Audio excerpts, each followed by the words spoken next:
apart from Google Colab that we discussed in the last video, another great choice would be Visual Studio Code.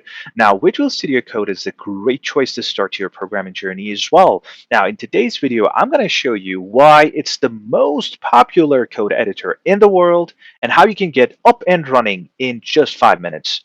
So let's go ahead and head over to code.visualstudio.com. All right, so let's head over to code.visualstudio.com. Hit enter.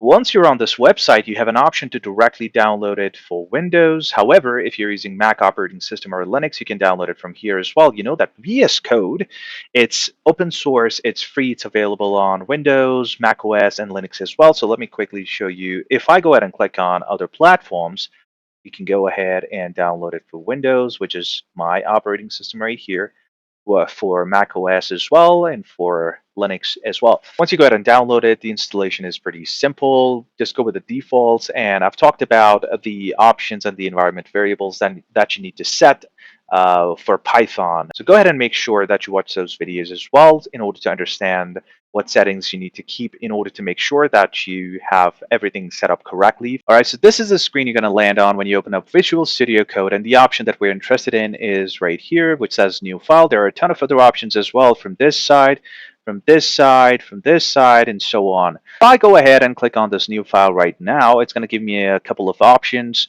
It says, hey, do you want to create a text file, a Python file, or a Jupyter notebook?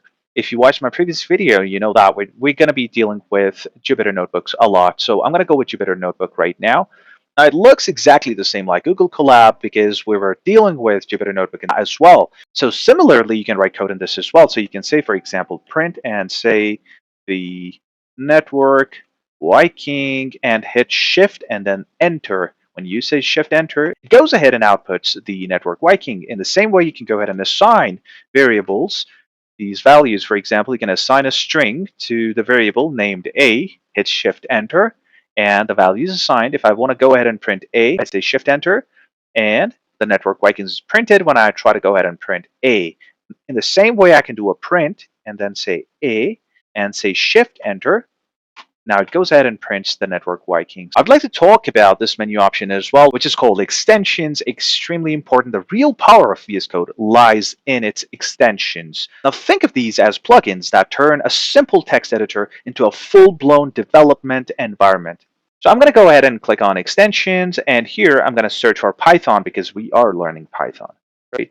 So I search for Python. You can go ahead and click on the second option right here, which says Python by Microsoft, and you can go ahead and install it. Now, for me, it's already installed, and that's why I don't have the option to install it. You see the uninstall right here, or disable. So basically, what it does is it adds features like auto-completion, linting, and debugging support. And finally, to wrap it up, here is the most important shortcut you'll ever learn. You do a Control-Shift-P. Right? So when you run Control-Shift-P in Windows or Command-Shift-P in Mac, now this opens up the command palette.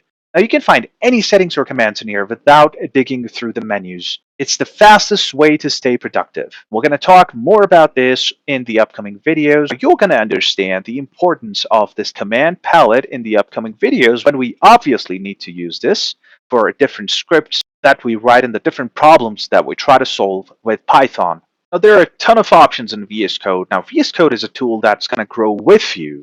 Make sure that you start with the basics, explore the extensions, and you'll be writing code like a pro in no time.